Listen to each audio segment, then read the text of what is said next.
In Kim Yo Jong's secretariat, one man's job was to record the unrecordable unofficial orders, disappearances, purges. Everything went into a black notebook.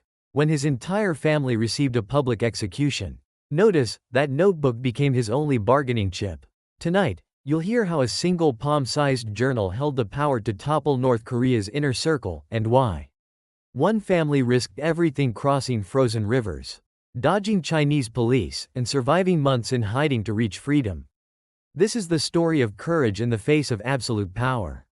If these stories matter to you, please subscribe and hit the notification bell. Your support helps us bring these untold stories to light. Together, we can be a voice for those who cannot speak. A man lay face down in the bed of a truck, hands bound behind his back. The chains rattled against the metal floor. He arrived at a North Korean state security interrogation room. There, he received a document. The title read, Public Execution Notice.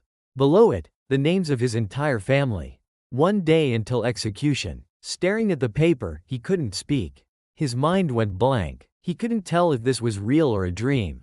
The interrogator stood and untied his hands. Then dropped a note on the floor. 2 lines, that's all. You have the notebook, don't you? We can make a deal. What was written in that notebook? And who wanted it so badly? I worked in Kim Yo Jong's secretariat.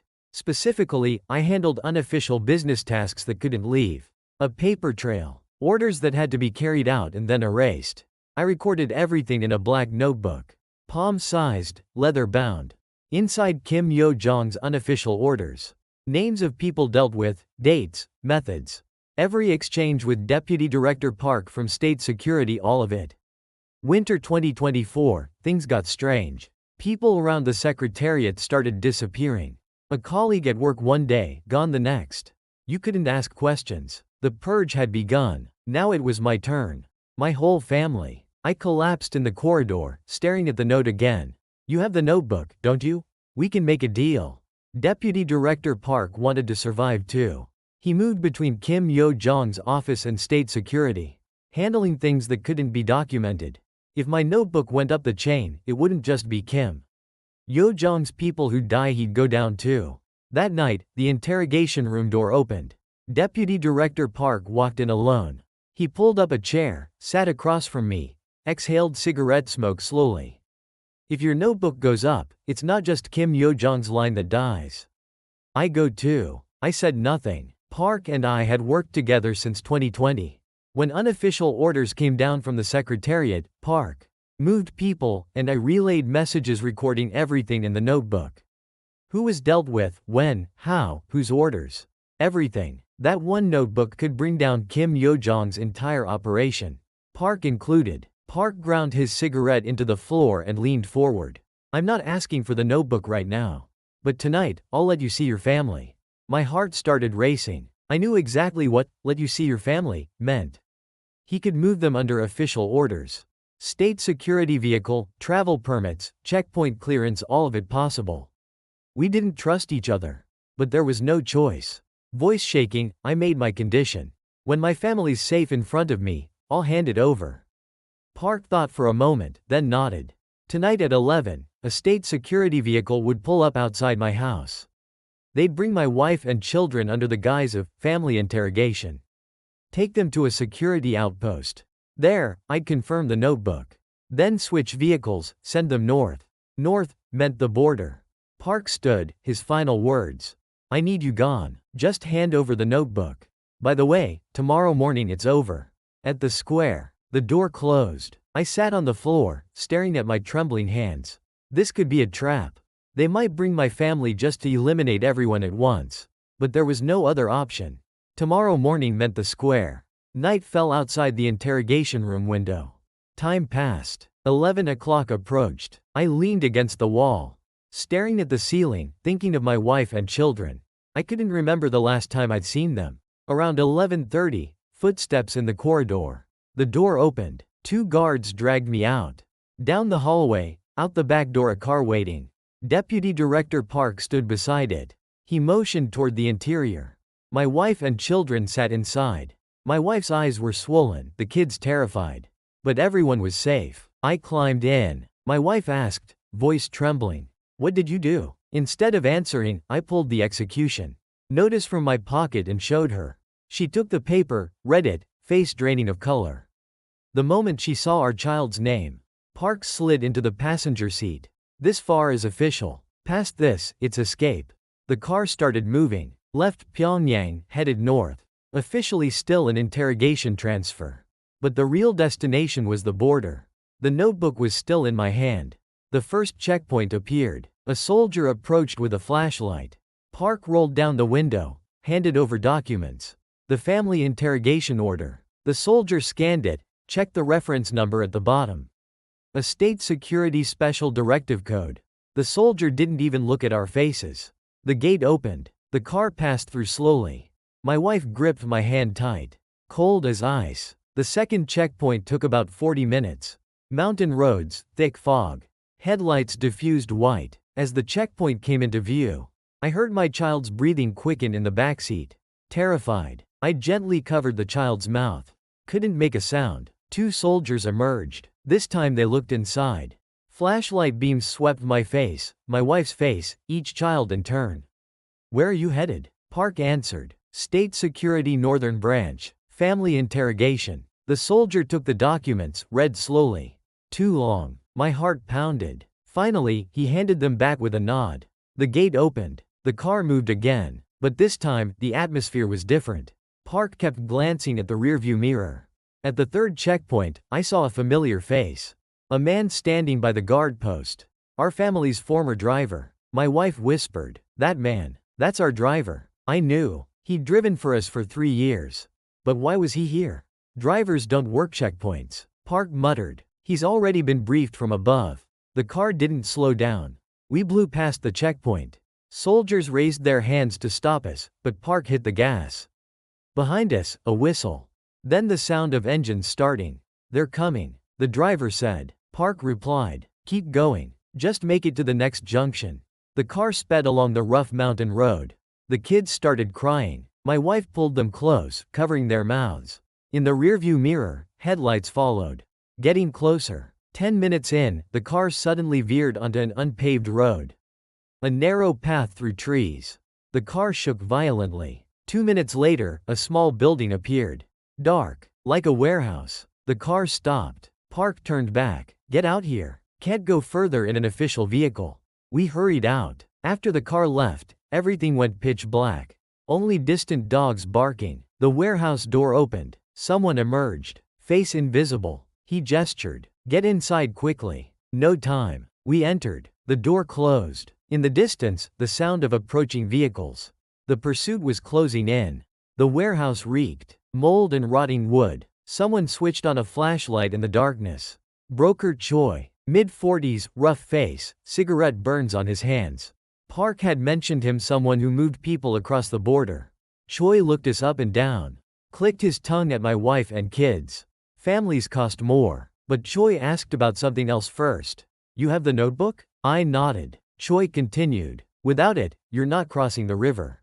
Park said no confirmation, no passage. My wife grabbed my arm. "What's this notebook that we dragged the kids into this for? What did you do?" I couldn't answer. No point explaining now. Blankets in the corner. Choi motioned for us to sit. We huddled on them. The children trembled. From cold or fear, I couldn't tell.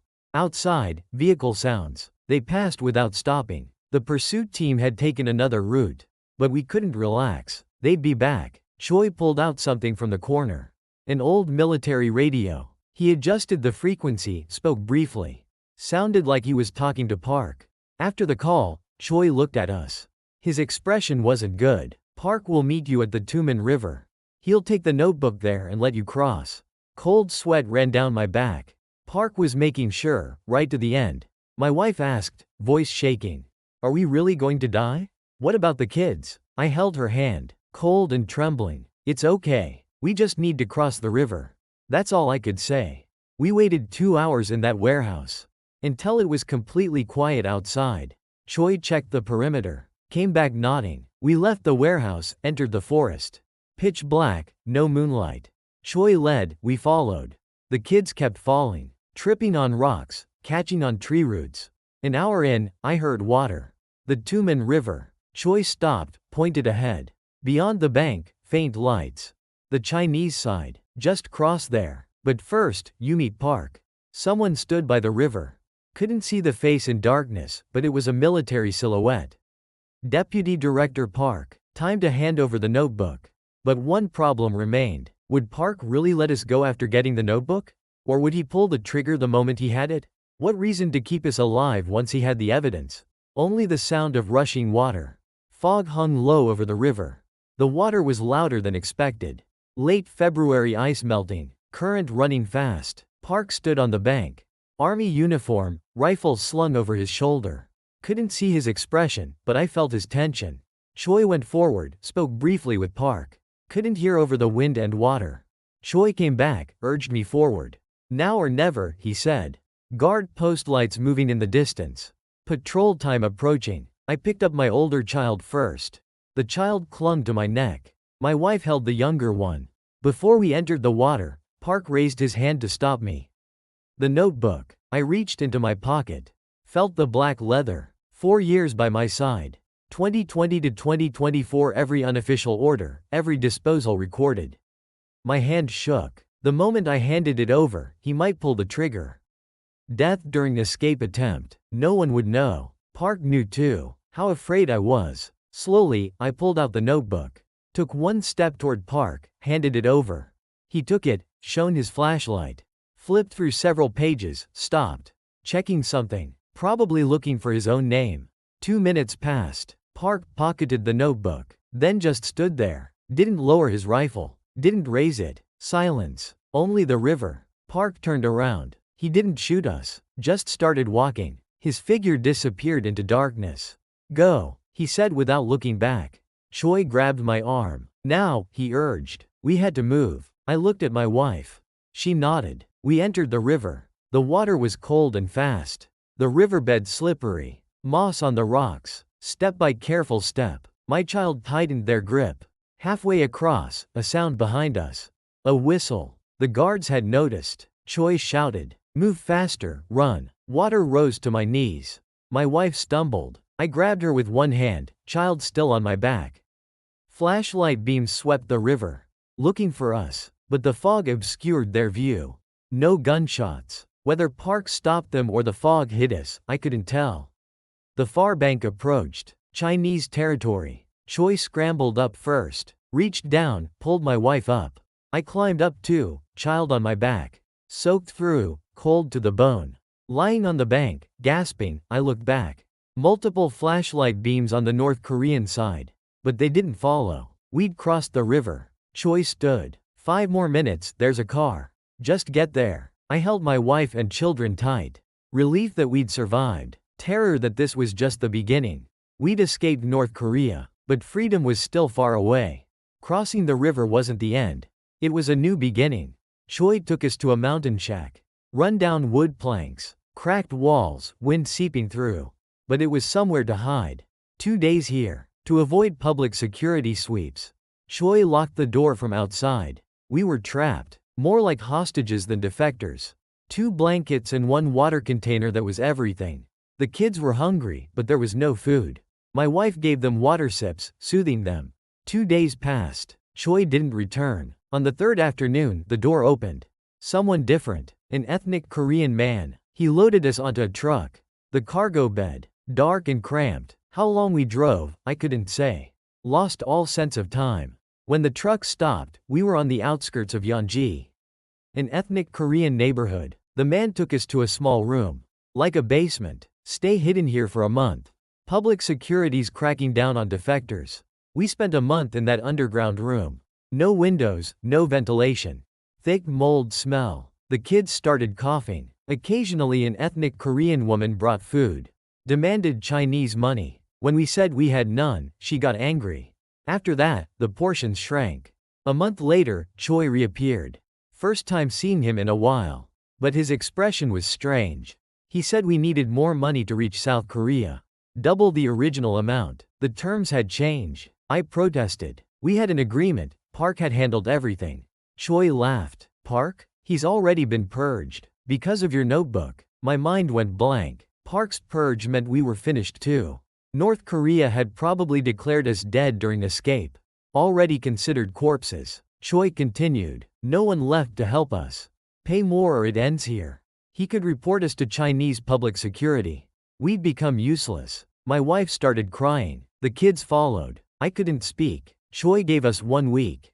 Find money or live as illegal immigrants in China. After he left, I pressed my head against the wall. We'd escaped North Korea, but there was no freedom. It was more dangerous now. That night, my wife gripped my hand. What do we do? What happens to us now? Instead of answering, I looked at the children. Their sleeping faces. We couldn't stop here. The moment I let go of their hands, everything would be over. I decided. We had to reach South Korea somehow. That was the only way. China was another hell, but we couldn't give up. A week later, a new broker appeared. Not Choi. This one would take us to Vietnam, he said. From there, go to the South Korean embassy. Payment later. After we received settlement money in South Korea, interest would accrue, but we had no choice. We climbed onto another truck. This time hidden among cargo. Crossed into Laos. At each checkpoint, the broker passed money. We held our breath. 2 days in Laos. A small inn's attic. No windows. Looking down, I saw police on the street. Looking for defectors, maybe. On the 3rd day, the broker put us on a bus. Act like tourists, he said. But our clothes were shabby, the kids terrified. We looked nothing like tourists. At the Thai border, police boarded. Passport check. We had none. The broker whispered something, handed over an envelope. The officer glanced at us, nodded, got off. The bus moved. My heart nearly exploded. A week to get from Thailand to Vietnam. Changed vehicles repeatedly, each time costing money. More than the broker originally quoted. Arriving in Hanoi, we were completely exhausted. Over a month on the run. The kids' faces gaunt, my wife barely speaking. The broker said the embassy was 30 minutes by taxi. But be careful, rumors that Vietnamese police sent defectors back to China. Just get through the embassy gate. You're safe once you're there. He put us in a taxi, said something to the driver, paid him. The taxi left. 30 minutes passed, no embassy. An hour passed. The taxi kept going. Something was wrong. My wife squeezed my hand. Where is this driver taking us? The driver didn't answer. The taxi headed to the outskirts. No buildings. Cold sweat down my back. The taxi stopped. The driver turned, held out his hand. More money. I searched my pockets. Almost nothing left. Gave him everything. The driver counted, got angry. Not enough. The driver got out, threatened to call police. Report us. Then a car approached from the distance. South Korean plates. A Korean man got out. Middle-aged. He spoke Vietnamese to the driver. Handed him money. The driver took it and left. The man turned to us, speaking Korean. I'm from the embassy. The broker contacted me. Get in, quickly. We climbed in. He drove us to the South Korean embassy. The moment we passed through the embassy gate, my wife collapsed, crying. The kids cried too. I just looked up at the sky. Couldn't believe we'd made it this far. South Korea was still distant, but now there was real hope.